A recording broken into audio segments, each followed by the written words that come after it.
दोस्तों नमस्ते। हिंदी विभाग महाराणा प्रताप सिंह शिक्षण संस्था आनंदीबाई रावराणे कला वाणिज्य विज्ञान महाविद्यालय वैभववाड़ी। मित्रों, प्रश्न पत्र 4 हिंदी साहित्य का इतिहास का अध्ययन इस सेमेस्टर के लिए हमारा शुरू है। तो इकाई 3 का भाग हम देख रहे हैं। इकाई 3 में हमारा अध्ययन अब जारी है, वह है भक्ति काल।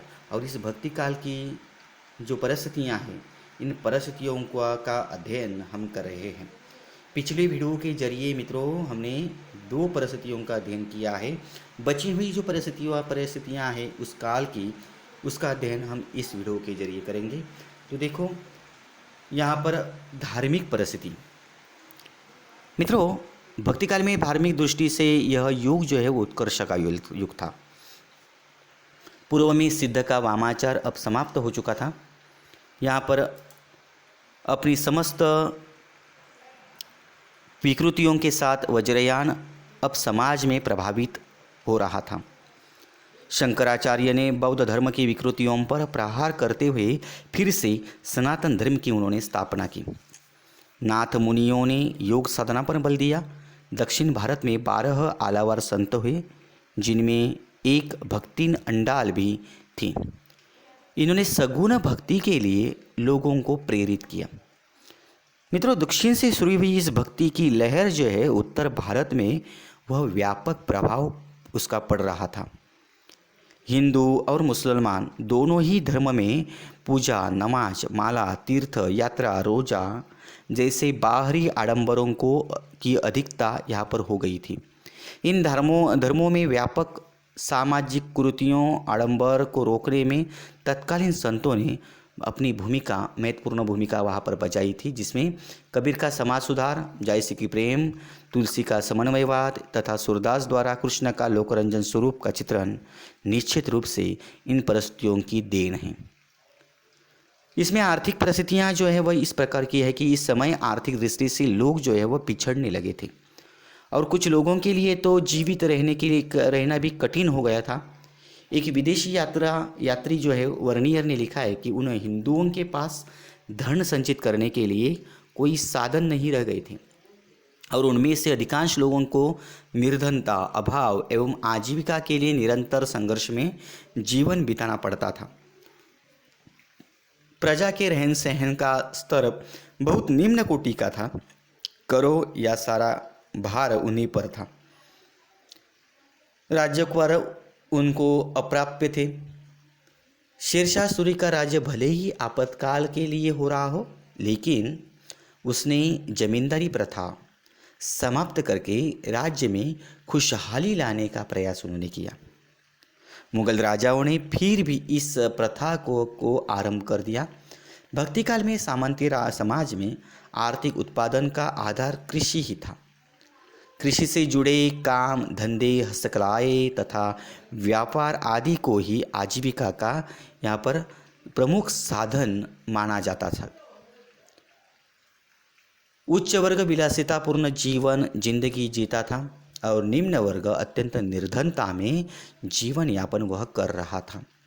दोस्तों, मजदूरों, कारागिरों और मेहनतकश किसानों की आर्थिक स्थिति अच्छी यहाँ पर नहीं थी। उसके बाद दोस्तों देखते हैं कि सांस्कृतिक परिस्थिति किस प्रकार की रही होगी। तो भारतीय धर्म और संस्कृति के समन्वय की भावना को अत्यधिक महत्व प्रदान किया गया। समन्वयात्मकता भारतीय संस्कृति की विशेषता है। विदेश से आने वाली संस्कृतियों को भी भारतीय संस्कृति ने अपना अंग नहीं बनाया, बल्कि देश में उत्पन्न विरोधी विचारधाराओं को भी अपने अनुकूल बढ़ाने का काम उन्होंने किया। मित्रों, सांस्कृतिक दृष्टि से देखा जाए तो भक्ति काल एक मिश्रित तथा समन्वित संस्कृति के विकास का काल है। इस्लाम के आने से एक बार पुनः भारत में सांस्कृतिक संक्रमण का दौर आया और खान पान, रहन सहन, शिक्षा, साहित्य, स्थापत्य कला, मूर्तिकला, संगीत एवं चित्रकला में काफ़ी बदलाव देखने को मिले। विदेशी तुर्क एवं भारतीय पाश्चात्य शैली के मिश्रण से गुजराती और जौनपुरी स्थापत्य शैली का विकास हुआ। एलोरा के समीप कैलाश मंदिर में शिव की मूर्ति के ऊपर बोधि वृक्ष स्थित है।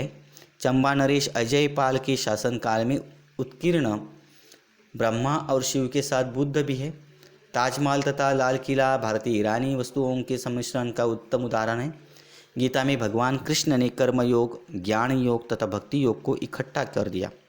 वैदिक संस्कृति में धर्म कर्म को प्रधानता दी गई। उपनिषदों में ज्ञान पर बल दिया गया। पुराणों में भी भक्ति का विस्तार हुआ।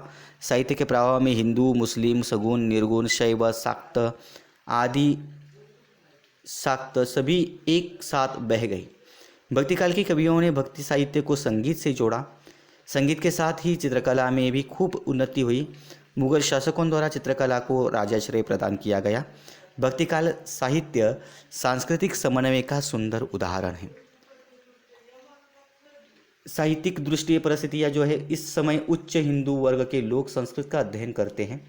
फारसी राजभाषा भी कुछ हिंदुओं ने रोजगार के लिए इस भाषा को सीखा। हाट बाजार, सेना में आम बोलचाल की भाषा उर्दू के रूप में विकसित हो रही थी। पहले भी भाषा अवधी और ब्रज बनती जा रही थी। संत कवियों ने बोलचाल की भाषा को महत्व दिया तथा उनकी भाषा सुदुक्कड़ी या खिचड़ी भाषा कहने लगी। भक्तिकाल में प्रबंध काव्य, मुक्त काव्य, गीति काव्य लिखे गए। संस्कृत भाषा के कुछ ग्रंथों की टीकाएं भी इस समय लिखी गई। इस युग के अधिकांश कवि भक्त कवि थे तथा धर्म और भक्ति को आधार बनाकर काव्य रचनाएं लिख रहे थे। कबीर, सूरज, तुलसी जैसे देश के महान कवि हुए। भक्तिकालीन साहित्य को दिखाकर यह कहा जा सकता है कि जिसने न केवल धर्म की व्याख्या की बल्कि हिंदू समाज को सुख शांति प्रदान की। यही कारण है कि भक्तिकालीन साहित्य हृदय, मन, आत्मा की भूख को शांत करता है। इसी आधार पर भक्तिकालीन साहित्य को स्वर्ण युग या भक्तिकालीन हिंदी साहित्य को स्वर्ण युग भी कहा जा सकता है। फिलहाल दोस्तों आज हम यही रुकेंगे। हमने आज इस वीडियो के जरिए भक्तिकालीन परिस्थितियों को हमने देखा है। अगले वीडियो में हम फिर से यहाँ पर संत काव्य के साथ यहाँ पर आ जाएंगे। तब तक के लिए आज इतना ही। आप इस वीडियो को ध्यान से सुनिए।